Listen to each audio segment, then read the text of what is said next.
दुनिया में कोरोना का कहर जारी है। न तो कोरोना की रफ्तार कम हुई है और न संक्रमण की संख्या। बहुत तेज़ी से संक्रमण बढ़ रहा है, बहुत तेज़ी से मौत की संख्या भी बढ़ रही है। लेकिन अगर कुछ कम हुआ है तो लोगों के मन में कोरोना की जो दहशत है वो कुछ कम देखी जा रही है। और उसका एक उदाहरण आप देख सकते हैं कि बाज़ारों में किस तरह से भीड़ है। मैं इस समय खड़ा हूँ देहरादून के घंटाघर चौक पे और ये चक्राता रोड हमारे सामने जा रही है। आप देख सकते हैं गाड़ियों की जो भीड़ है, जो ट्रैफिक है, वो बताती है कि लोगों के मन में जो दहशत है वो कम हो गई है।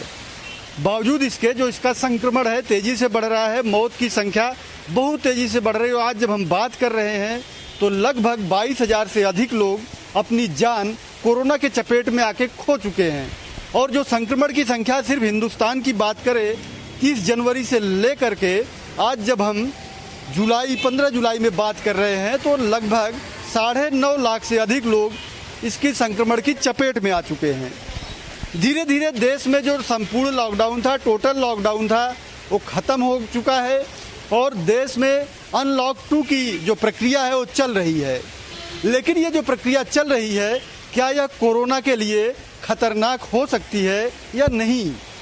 मानव जीवन के लिए सरकारों द्वारा उठाया जा रहा अनलॉक का कदम कितना रिस्की हो सकता है, इस बात की जानकारी हम आपको लेंगे और आपको देंगे। यहाँ के लोगों से बातचीत करेंगे, जो दुकानदार हैं, जहाँ पे भीड़ आती है, उनसे जानने की कोशिश करेंगे कि लॉकडाउन कितना इस बीमारी को रोकने में सफल रहा। और जब पूरे देश के अलग अलग राज्यों में, वो कर्नाटक हो, पंजाब हो या उत्तर प्रदेश हो, दिल्ली हो, हरियाणा, तमाम ऐसे जो राज्य हैं वो धीरे धीरे फिर से लॉकडाउन की ओर बढ़ रहे हैं। तमाम राज्यों ने कुछ अपने क्षेत्रों में जहाँ पे कंटेनमेंट की संख्या ज़्यादा है, जहाँ पे संक्रमण की दर ज़्यादा है, वहाँ पे दोबारा से कुछ दिनों का लॉकडाउन लागू करने का फैसला लिया है। उत्तराखंड में भी बहुत तेज़ी से संक्रमण बढ़ रहा है, संख्या तेज़ी से बढ़ रही है और मौत की संख्या भी बहुत तेज़ी से बढ़ रही है। और जब हम बात कर रहे हैं तो लगभग 47 से अधिक लोग इस बहुत छोटे राज्य में अपनी जान गंवा चुके हैं कोरोना की चपेट में आकर के। और लगभग 3800 के आसपास जो संक्रमण है वो पहुंच चुका है, पॉजिटिव केसेस हैं। तो आइए कोशिश करते बात करने की कि कोरोना की वजह से जो लॉकडाउन था वो कितना प्रभावी था कोरोना को रोकने में। और जब एक बार फिर से लॉकडाउन ख़त्म किया जा चुका है तो क्या उत्तराखंड में बात करें तो लॉकडाउन को दोबारा लागू करना चाहिए कि नहीं, और इसके लागू करने से जो आर्थिकी है वो कितनी प्रभावित होगी, कितना प्रैक्टिकल होगा। देखिए, आपका क्या नाम है? मेरा नाम श्वेता है। श्वेता, आपको पता है कि कोरोना जो कितनी खतरनाक बीमारी है और पूरे देश के अलग अलग राज्यों में दोबारा से लॉकडाउन शुरू कर दिया गया है। क्या उत्तराखंड में भी आपको लगता है कि लॉकडाउन होना चाहिए? अभी पलटन बाजार में भी कोरोना पॉजिटिव मिला है और कुछ हिस्सा पलटन बाजार का सील किया जा चुका है। तो श्वेता, क्या लगता है कि लॉकडाउन को दोबारा यहाँ लागू करना चाहिए या नहीं? नहीं सर, क्योंकि लॉकडाउन एक सॉल्यूशन नहीं है। बीच में भी जब लॉकडाउन हुआ था तो बहुत सारे केसेस बढ़ गए थे, इसीलिए लॉकडाउन कोई सॉल्यूशन नहीं है। बस ये है कि सब लोग अपनी सेफ्टी बरतें, मास्क लगाएं, सोशल डिस्टेंसिंग रखें। गवर्नमेंट अगर कोई रूल बना रही है तो उसको फॉलो करें। अगर ये सब करेंगे तो खुद ही जो कोरोना की बीमारी है वो धीरे धीरे कम होने लग जाएगी। लॉकडाउन एक मात्र सॉल्यूशन नहीं है ये सारी चीज़ें ख़त्म करने का। अच्छा श्वेता, एक सवाल और है। मोबाइल की जो दुकान जिसमें आप अभी काम कर रही हैं, बहुत सारे शहरों में मोबाइल की दुकानों से भी संक्रमण फैलने के बहुत सारे केसेस आए हैं और लोग कहने लगे हैं कि जो मोबाइल की दुकानें हैं वो कोरोना की डिस्ट्रीब्यूटर की तरह काम कर रही हैं। तो जो आपके कस्टमर्स आते हैं, जिन चीज़ों का आपने जिक्र किया कि इनसे बचने के लिए इन चीज़ों का हमें प्रयोग करना चाहिए, तो कितने अवेयर हैं वो जो आपके कस्टमर्स आते हैं, कितना उन चीज़ों को, प्रिकॉशंस को कितना फॉलो करते हैं? सर, कस्टमर्स तो बहुत अवेयर हैं क्योंकि वो लोग खुद आते हैं तो खुद अलग जाके खड़े हो जाते हैं। अगर ज़्यादा भीड़ होती है तो वो अंदर एंटर नहीं होते हैं, बाहर खड़े होकर वेट करते हैं, मास्क लगा के आते हैं। जैसे ही वो एंटर होते हैं हम सैनिटाइज़ करते हैं उनको। सैनिटाइज होने के बाद हम उनको डील करते हैं और फिर। अच्छा, थर्मल स्कैनिंग की भी कोई व्यवस्था है आपके यहाँ? नहीं सर। अच्छा, तो आप देख सकते हैं इन्होंने बिल्कुल फ्रंट पे ये सैनिटाइजर रखा हुआ है और जब कोई कस्टमर आता है तो उसको पहले सैनिटाइज करते हैं, उसके हाथ वगैरह को, और उसके बाद ही दुकान में आने के लिए परमिट करते हैं। एक और भाई साहब हैं, ये भी इसी दुकान में काम करते हैं, इनसे भी जानने की कोशिश करते हैं कि इनका जो अनुभव है लॉकडाउन की दृष्टि से वो क्या होना चाहिए? बताइए, आपका क्या नाम है? सर मेरा नाम शुभम है। शुभम जी, लॉकडाउन को दोबारा लागू किए जाने की जरूरत आप महसूस करते हैं कि नहीं? सर मेरे हिसाब से तो नहीं होना चाहिए, क्योंकि अगर लॉकडाउन अगर दोबारा होता है, आप देख सकते हैं इस समय जो थोड़ी सी मतलब सभी की जो स्थिति है, चाहे वो जॉब वाला हो चाहे वो बिजनेसमैन हो, सभी की जो स्थिति है थोड़ी सी गंभीर है, क्योंकि जितना भी जिसका जमा किया हुआ था, जिसका बैकअप में था, सब खर्च हो रहा है सर, क्योंकि लॉकडाउन 3 महीने का हम लोग यहाँ पे देख चुके हैं और उसको चलते हुए अब लॉकडाउन नहीं हो तो ज़्यादा बेटर है सर। और रही उस चीज़ की बात कि लॉकडाउन सर अगर सरकार चाहेगी तो बिल्कुल होगा, मगर बात वही है कि lockdown is not a solution इस चीज़ का, सीधी सी बात ये है। ठीक है, धन्यवाद। देख सकते हैं कि जो शुभम जी ने लॉजिक्स दिए वो हर जगह चल रहे हैं, क्योंकि जो आम व्यापारियों की बात करें, एक लंबी अवधि का लॉकडाउन चला और उसके चलते जो व्यवसाय है बहुत बुरी तरह प्रभावित हुआ, और उसको देखते हुए पूरे देश से जो फीडबैक आया, शायद सरकार ने तब ये फैसला लिया कि इस लॉकडाउन को अब रोकना चाहिए, धीरे धीरे समाप्त करना चाहिए। और उसके बाद केंद्र सरकार ने इसके लिए योजना बनाई और कुछ चरणों में इसे समाप्त करने की ओर आगे बढ़ी, और जिसका अनलॉक 2 अभी प्रोसेस में है, चल रहा है। तो इस तरह से जब हमने बात की यहाँ पे लोगों से, तो जो लॉकडाउन है उसके पक्ष में लोग बिल्कुल नहीं हैं, क्योंकि उसका एक बहुत बड़ा स्याह पक्ष कह सकते हैं वो आम जनजीवन पे पड़ता है। और एक लंबे अवधि का जो लॉकडाउन है, लगभग 3.5-4 महीने का, उसने पूरे देश की जो अर्थव्यवस्था है उसको बहुत बुरी तरह से प्रभावित किया है। और लोग चाहते हैं, चूँकि बड़े बड़े जो स्वास्थ्य के एक्सपर्ट हैं, हेल्थ के एक्सपर्ट हैं पूरे देश दुनिया के, उनका भी कहना है कि कोरोना के साथ हमें जीने की कला सीखनी होगी और जो इससे बचने के तरीके हैं उन्हें अपनाना होगा, और इसी को अपनाने की ओर सरकारों को ध्यान देना चाहिए, क्योंकि इसका सॉल्यूशन, इसका हल लॉकडाउन नहीं है। हम कुछ और दुकानों पे चलेंगे, वहाँ भी कोशिश करेंगे बात करने की, और वहाँ भी कोशिश करेंगे जानने की कि जो लॉकडाउन है उसके पक्ष में या उसके विपक्ष में या उसके विरोध में कितने लोग हैं, क्यों हैं, और क्या कोरोना को रोकने के लिए लॉकडाउन ही एक सफल हथियार है।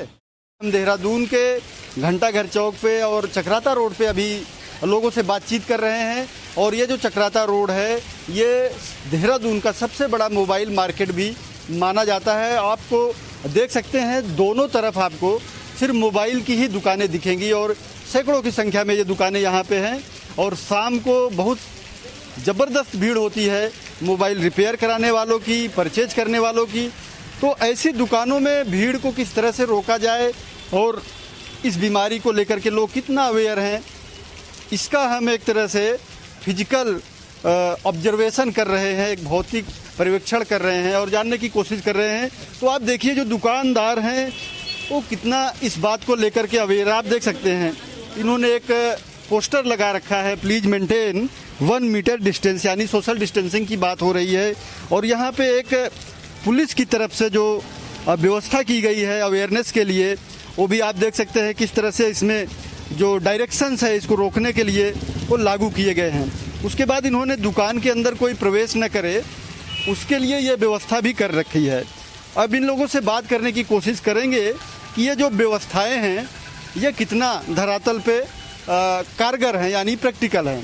ये जो कोरोना की बीमारी चल रही है, आप देख ही रहे होंगे संक्रमण कितनी तेज़ी से बढ़ रहा है, और डेथ की संख्या, नंबर ऑफ डेथ्स बहुत तेज़ी से बढ़ रही है। और अब तक पूरे देश में 22,000 से अधिक लोगों की मौत हो चुकी है इस बीमारी के संक्रमण में आकर के, और लगभग 9.5 लाख के करीब लोग संक्रमित भी हो चुके हैं। तो मोबाइल की दुकानें जो है ये चूँकि पब्लिक डीलिंग का काम है, लोग आते हैं, तो जब आते हैं आपने बहुत सारी व्यवस्थाएं कर रखी हैं, तो कस्टमर की अगर बात करें तो कितना अवेयर है इन सब को लेकर? सारे चिंतित हैं, दूर से ही बात करते हैं, दूर से ही सामान लेते हैं, दूर से ही बात करते हैं। दूसरा एक और बात बताइए, पूरे देश में लॉकडाउन को ख़त्म किया गया और अनलॉक का प्रोसेस शुरू किया गया, और अनलॉक 2 का जो सीजन है वो चल रहा है, धीरे धीरे देश खुल रहा है एक तरह से कहें। लेकिन कुछ स्टेट में, पंजाब और बहुत सारे स्टेट हैं, लगभग 1 दर्जन के करीब जो राज्य हैं, उन्होंने फैसला किया दोबारा से लॉकडाउन लागू करने का। यह है कि उन्होंने उन क्षेत्रों में लागू किया है जहाँ पे कंटेनमेंट की संख्या ज़्यादा है या संक्रमण का जो रेट है ज़्यादा है। तो आपको क्या लगता है, उत्तराखंड में भी बहुत तेज़ी से जो रेट है बढ़ रहा है, उत्तराखंड में लॉकडाउन को लागू किया जाना दोबारा से चाहिए या नहीं चाहिए? अगर नहीं करेंगे तो ये अब बढ़ना शुरू हो चुका है यहाँ पे, अभी तक तो नहीं था पर अब बढ़ेगा। तो तो आप एक व्यवसायी के तौर पर भी इस बात को सपोर्ट करते हैं कि लॉकडाउन लगना चाहिए। लगना चाहिए। आप देख सकते हैं, हमने इसके पहले जिन दुकान में बात की वहाँ का जो तर्क था वो अलग था कि जो लॉकडाउन है वो लागू करने से जीवन अस्त व्यस्त होगा, लेकिन यहाँ पे जस्ट उसके बगल वाली दुकान में जब हमने बात की तो उन्होंने कहा कि लॉकडाउन लगाना चाहिए क्योंकि जीवन से बढ़ के कुछ नहीं है और जिस तरह से कोरोना संक्रमण की दर बढ़ रही है वो बेहद खतरनाक है। लगना चाहिए, लॉकडाउन लगना चाहिए वापस। यार राहुल, जब ये लगेगा तो उससे आपका जो व्यवसाय, आपकी दुकान है ना, तो ये प्रभावित होगी, तो फिर भी आप कह रहे लगना चाहिए, तो क्या लगता है आपको? मतलब देश के बचाव के लिए तो लगना ही चाहिए लॉकडाउन। आपका क्या नाम है? दीपक सोलंकी। दीपक, आप क्या करते हो? यही काम करता हूँ। अच्छा, आप भी दुकान ही लगाते हो। तो कोरोना की जो संक्रमण दर है, रेट है बढ़ने की, जो पॉजिटिव लोग मिल रहे हैं उसे आप टीवी और अखबारों में देखते होंगे और कितनी खतरनाक बीमारी ये भी आपको पता होगा। तो लॉकडाउन दोबारा लगना चाहिए कि नहीं? देश के अलग अलग हिस्सों में दोबारा से सरकारें लगा रही हैं, उत्तराखंड के लिए क्या है आपका कहना? लगाना तो चाहिए। अच्छा, देहरादून की एक और दुकान पे हम पहुंचे हैं। लॉकडाउन की जो अनिवार्यता कहें या उसकी आवश्यकता कहें, वो कितनी ज़रूरी है उस पर बात करने के लिए। और ये बहुत फेमस दुकान है और पूरे लॉकडाउन पीरियड में भी जब किचन को खोलने की सरकार ने परमिट दी तो ये दुकान काम करती रही, यानी जो इनका रेस्टोरेंट था उसका जो किचन है वो लगातार काम करता रहा। और स्विगी और जो तमाम online delivery, food delivery services देने वाली कंपनियां उनके साथ एसोसिएट होकर काम किया। तो इनसे भी पूछने हैं, जानने की कोशिश करते हैं कि कोरोना बहुत तेज़ी से बढ़ रहा है और देश के अलग अलग राज्य लॉकडाउन की ओर बढ़ रहे हैं, दोबारा से लॉकडाउन लगाने की ओर। तो उत्तराखंड में लॉकडाउन क्या दोबारा लगा जाना चाहिए नहीं? क्या नाम है आपका? मेरा नाम बख्शीश है जी। अच्छा बख्शीश जी, जो चीज़ें मैंने अभी बताई इससे आप अवगत होंगे, जानते होंगे, तो क्या दोबारा लॉकडाउन लगा जाना चाहिए कि नहीं? सर, अगर सरकार अनिवार्य समझे तो लॉकडाउन दोबारा लगाना चाहिए, क्योंकि एक्चुअली बाज़ार में भी वैसा काम तो है नहीं। जो कस्टमर वॉक इन कस्टमर्स हैं वो काफ़ी कम है। उस हिसाब से जो ऑनलाइन घर बैठ के कस्टमर को सहूलियत मिल रही है ऑर्डर करने की, तो वो ऑर्डर कर सकता है घर बैठ के, अगर लॉकडाउन में वो परमिशन दे रेस्टोरेंट ऑपरेट करने की। तो बाकी अगर सरकार ज़रूरी समझती है लॉकडाउन लगाना तो वो लगा सकती है, क्योंकि ऐसा वैसे भी बाज़ार में कुछ ज़्यादा काम है नहीं कोरोना के कारण। लॉकडाउन पीरियड में जब आपने काम किया ऑनलाइन फूड सर्विसेज कंपनियों के साथ और अभी जब नॉर्मली आप काम कर रहे हैं, तो जो रेशियो पूछे बिजनेस की वो कितनी थी और अभी कितना है? और अगर बंद करेंगे तो उसका कितना असर होगा? क्या ऑनलाइन उसको पूरी करने की क्षमता रखता है? सर, लॉकडाउन से पहले हमारा अराउंड 40% शेयर ऑनलाइन ऑर्डर्स का था, 60% वॉक इन कस्टमर्स था। पर सर उसके बाद जब लॉकडाउन पीरियड हुआ तो हम टोटली ऑनलाइन ऑर्डर्स पे डिपेंडेंट हो गए, क्योंकि दुकान को खोलने का तो कोई परमिशन था नहीं। उसके बाद जब अभी की बात है तो वॉक इन कस्टमर सिर्फ 20% रह गया सर। बाकी ऑनलाइन जो थोड़ा बहुत काम रह गया है वही रह गया है, मतलब पहले के मुकाबले तो काफ़ी फ़र्क है। तो मतलब अगर बात करें, संक्रमण जो तेज़ी से बढ़ रहा है और खतरे को देखते हुए अगर सरकार ज़रूरी समझे तो लॉकडाउन लगा सकती है। और आप जैसे जो व्यवसायी हैं जिनका व्यवसाय उस दौरान प्रभावित होगा वो सरकार के साथ है, यही कहना चाहते हैं? बिल्कुल सर, हम सरकार के साथ है, जैसा सरकार चलना चाहेगी वैसा करेगी। तो दोस्तों, हमने आपको दिखाया कि किस तरह से कोरोना का जो काल है वो चल रहा है और उसका संक्रमण भी बढ़ रहा है। बावजूद इसके लोगों में जो जितने डर की ज़रूरत थी वो डर यानी सतर्कता धीरे धीरे कम हो रही है। लॉकडाउन के पक्ष और विरोध में दोनों तरह के स्वर हमको सुनने को मिले। कुछ लोगों के अपने तर्क हैं कि लॉकडाउन लगाने से जो जीवन है, दिनचर्या है, जो आदमी जो छोटी छोटी कमाई करने वाला आदमी है, यानी दैनिक मजदूरी करने वाला आदमी, उसका जो जनजीवन है बुरी तरह प्रभावित होगा। तो लोगों ने कहा लॉकडाउन नहीं लगाना चाहिए क्योंकि लॉकडाउन इसका हल नहीं है। लेकिन कुछ और लोगों ने वहीं पे दूसरे तरह का लॉजिक दिया, तर्क दिया और कहा कि जीवन से बढ़ कर के कुछ नहीं है, व्यवसाय और अर्थव्यवस्था बाद में भी सुधारी जा सकती है, लेकिन जीवन बचाना ज़रूरी है। और इसके लिए अगर लॉकडाउन का 4th 5th फेज भी लगाना पड़े तो सरकारों को लगाना चाहिए। और दहशत के नाम पे अगर देखें तो आप देखिए किस तरह से जो गाड़ियों का तांता है वो लगा हुआ है, दुकानों में भीड़ है। तो ऐसा लगता है कि जैसे कोरोना नाम का कोई संकट है ही नहीं है समाज पे और देश में। आप देखिए चक्राता रोड का दृश्य है, किस तरह से गाड़ियों की लाइन लगी हुई है, तांता लगा हुआ है। इसी तरह आप मेरे बाई तरफ आप देखेंगे, ये भी घंटा घर चौक की बात करें, आप इधर भी देखेंगे तो गाड़ियों की जो संख्या है बड़ी तेज़ी से दिखाई देगी, यानी बिल्कुल उसी तरह से जैसे आम दिनों में होता है। तो लोगों में जो भीड़ भाड़ कम से कम करने की हिदायत लगातार सरकारें और संस्थाएं दे रही हैं, वो धरातल पे कहीं न कहीं उसका उल्लंघन होते हुए दिखाई देता है।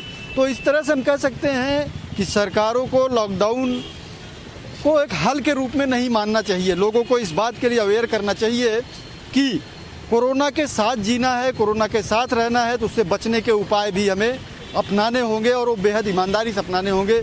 नहीं तो ये जो संकट है ये बहुत बड़ा है और बढ़ता ही चला जाएगा। तो दोस्तों हम फिर बात करेंगे कोरोना के जो दहशत की बात है, वो लोगों में सिर्फ टीवी देखने तक ही दहशत होती है। उसके बाद लोग मास्क भी नहीं लगाते हुए देखे जा रहे हैं, सैनिटाइजर के साथ भी कोई बहुत सतर्कता नहीं देखी जा रही है। इस तरह से हम कह सकते हैं कि संकट को लोग हल्के में ले रहे हैं। लेकिन देहरादून की जनता की बात करें तो लॉकडाउन के पक्ष में दिखाई दी, क्योंकि लोगों ने कहा कि कोई भी चीज़ जिंदगी या जीवन के बाद ही आती है। पहला कर्तव्य, पहली ज़रूरत है जीवन रक्षा की, और उसके लिए लॉकडाउन अगर ज़रूरी है तो लॉकडाउन लगाना चाहिए। कैमरा सहयोगी तिलक शर्मा और संचित शर्मा के साथ उत्तराखंड के देहरादून से धीरेन्द्र प्रताप सिंह की रिपोर्ट।